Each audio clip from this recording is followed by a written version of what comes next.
इसके बाद गुल और ज़हीरा अपने अपने पलंगों पर जा लेटे और थोड़ी देर में सो गए। रात आधी के करीब गुजर चुकी थी कि गुल ने अपने कमरे में किसी के कदमों की आहट सुनी। ठीक है, कि गुल ने जो उसको फील हुआ, महसूस हुआ कि उसके कमरे में कोई आया है, तो आहट से उसकी आंख खुल गई। हल्की हल्की जो रोशनी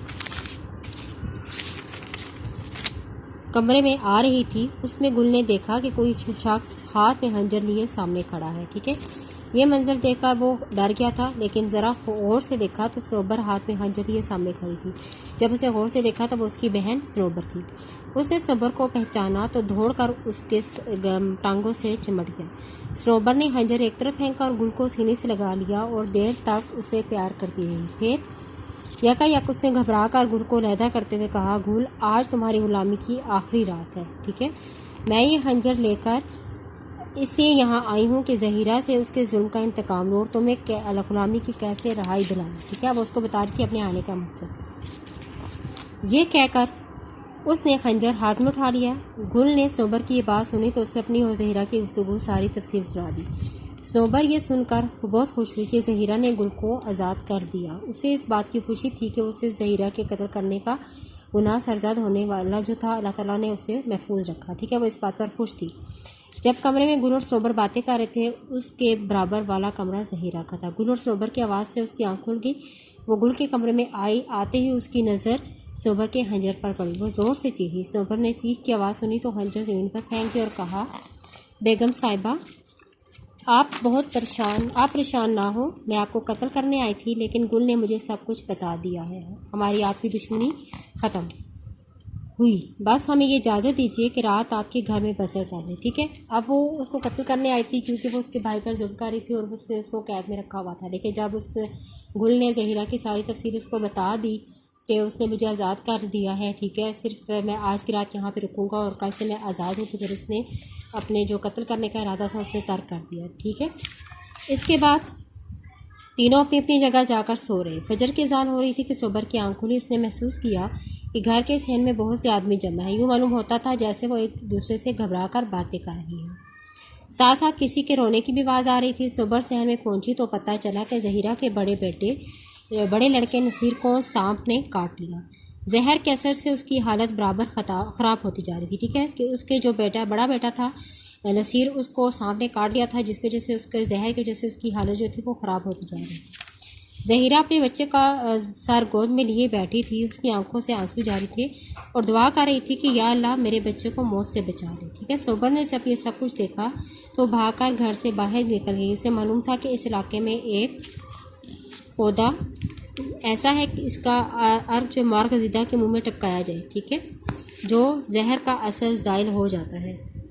मार्गज़िदा के सांप का डसा हुआ, ठीक है, तो जहर का जो असर होता है वो ख़त्म हो जाता है। थोड़ी सी तलाश के बाद वो मिल गया। वो पौधा जो था वो उसको मिल गया था। वो तेज़ी से उसकी पत्तियां तोड़कर ले आई और उसका अर्क निचोड़कर नसीर के मुंह में टपका दिया। अर्क के कतरे नसीर के मुंह में पड़े तो उसने फ़ौरन आंखें खोल दी और माँ की तरफ देखकर कहा, अम्मा। ज़हीरा ने अपने लाल के मुंह को चूमा और फिर उठकर सबक को अपने सीने से लगा लिया। ठीक है, ये जो सबक है ये इलामा राशिदुल खैरी की किताब से लिया गया है।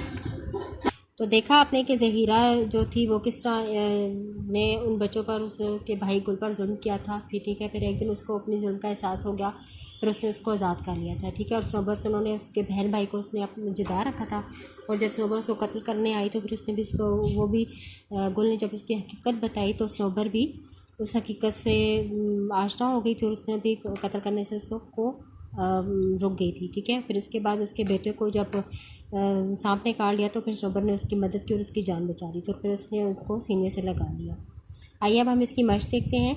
मुख्तसर जवाब दें। मोहसिनपुर के आसपास के इलाकों में कौन सी वबा फैली हुई थी? मोहसिनपुर के आसपास के इलाकों में ताउन की वबा फैली हुई थी। नेक्स्ट क्वेश्चन है कि गुल और सनोबर का आपस में क्या रिश्ता था और वो ज़हीरा के घर क्यों गए थे? गुल और सनोबर का आपस में भाई बहन का रिश्ता था और वो ज़हीरा के घर खाना खाने के लिए गए थे। ज़हीरा अपने गुनाह का कफ़ारा कैसे अदा करना चाहती थी? ज़हीरा अपने गुनाह का कफ़ारा गुल को आज़ाद करके करना चाहती थी। सनोबर हाथ में खंजर लेकर किसको कत्ल करने आई थी? सनोबर हाथ में खंजर लेकर ज़हीरा को कत्ल करने आई थी। नसीर कौन था और उसकी हालत क्यों ख़राब होती जा रही थी? नसीर ज़हीरा का बड़ा लड़का था, उसको सांप ने काट दिया था और जहर के असर से उसकी हालत ख़राब हो रही थी। इस कहानी में किस कौम की खुदारी और गैरत बयान की गई है? कि इस कहानी में बलोच कौम की खुदारी और गैरत बयान की गई है। नेक्स्ट क्वेश्चन देखें, मदरजा ज़ैल का मफ़हूम आपने वाज़िया करना है। बुक के ऊपर आप लिखें हू का आलम, सन्नाटा, उजाड़, ठीक है, आदमजात, इंसान, बेगौर कफन, कब्र और कफन के बगैर, खौफज़दा, डर, डरा हुआ, मारखजीदा, शाम का डसा हुआ। आपने इनके जुमले भी बनाने हैं। ज़हीरा के बेटे की नसीर की जान किसने और किस तरह बचाई थी? ज़हीरा के बेटे नसीर की जान सनोबर ने बचाई थी और उसे शाम के जहर का असर ज़ाल करने के वाले पौधे का था। वो इस इलाके में थोड़ी सी तलाश के बाद पौधे की पत्तियां तोड़कर ले आई और उसका अर्क निचोड़कर नसीर के मुंह में टपका दिया। अर्क के कतरों ने जहर का असर ज़ाल कर दिया और नसीर की जान बच गई थी। ठीक है, इसके बाद दुरुस्त जवाब का अपने टिक्स की निशानदेही करनी है। मोहसिनपुर के वसी मैदान में किसने अपनी बस्ती बना रखी थी? पठानों ने, बलोचों ने, पंजाबियों ने, सिंधियों ने, बलोचों ने। मोहसिनपुर के आसपास के इलाकों में कौन सी वबा फैली हुई थी? हैज़े की, मलेरिया की, ताउन की, चीचक की, ताउन की। 3-4 दिन के अंदर झोंपड़ियाँ किससे खाली हो गई थी? जानवरों से, खुराक से, इंसानों से, मकीनों से। तो इसका आंसर है मकीनों से। ठीक है, नेक्स्ट देखें, गुल ने हसरत भरी नज़रों से बहन की तरफ देखकर हाथ कहाँ रखा था? अपने सर पर, अपने सीने पर, अपने पेट पर, अपने पाँव पर, अपने पैर पर। दूर एक घर से क्या निकलता दिखाई दिया? धुआं। इसके बाद आपने इन अल्फाज के जुमले बनाने हैं। ठीक है, सवाल नंबर 6 देखें, दरअसल के मुतज़ाद लिखे हैं। इंतकाम लेना, माफ़ करना, साया, धूप, वसी, तंग, फैलना, सुकड़ना, वैरान, आबाद, पुख्ता, हाँ। सवाल नंबर 7 देखिए, दिए गए वाहिद की अल्फाज के आपने जमा लिखने हैं। मौत, अमवात, शख्स, अशखास, ऐब, अयूब, तदबीर, तदबीर, कौम, अकवाम। ये आपने अपनी नी नोटबुक पे क्वेश्चन लिखने हैं। सवाल नंबर 8 आपने सबक का खुलासा तहरीर करना है। सवाल नंबर 9 है जो सवाल बयान की निशानदेही आपने करनी है। मोहसिनपुर के वसी मैदान में पख्तूनों ने अपनी बस्ती बना रखी थी, गलत। बलोचों की झोंपड़ी में ज़िंदगी के आसार नजर आते थे, दुरुस्त। एक झोंपड़ी के 2 नन्हे मकीनों को अल्लाह ने अपने हिफ्ज़-ओ-मान में रखा, दुरुस्त। गुल और सनोबर आपस में मोहल्लेदार थे, गलत। ज़हीरा ने गुल और सनोबर को खाना खिलाया और शरबत पिलाया, गलत। ज़हीरा का चेहरा गुस्से से तिमतिमा उठा, सही। इंसान का दिमाग भी सही चीज़ है, दुरुस्त। गुल ज़हीरा के घर से मानूस हो गया था, सही। ठीक है, आगे आपने कॉलम मैच करने हैं। ज़िंदगी, मौत, हू का आलम, सन्नाटा, अलगोज़ा, ताउन, वबा, गुनाह, कुफारा, खुदा, गैरतमंद। ठीक है, दर्जा ज़ैल जुमलों को दुरुस्त करें। ठीक है, दुरुस्त आपने कैसे करना है? इनको तस्कीर और तानीस के लिहाज से आपने इनको लंदन से तार आई है, तो इसका लिखना है लंदन से तार आई है, आई नहीं है, ये आया है। ठीक है, आपने इनको ये क्वेश्चन भी अपनी नोटबुक में करना है। 2 रुपये की दही लाओ, 2 रुपये का दही लाओ।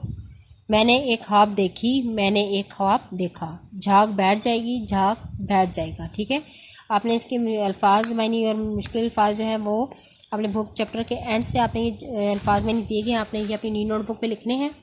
ये गुल सनोबर की कहानी यहाँ से यहाँ तक। ठीक है, ये अल्फाज मैंने अपनी नी नोटबुक पे लिखने हैं और उनको ज़ुबानी याद करना है और ये चैप्टर भी ज़ुबानी याद करना है। शुक्रिया।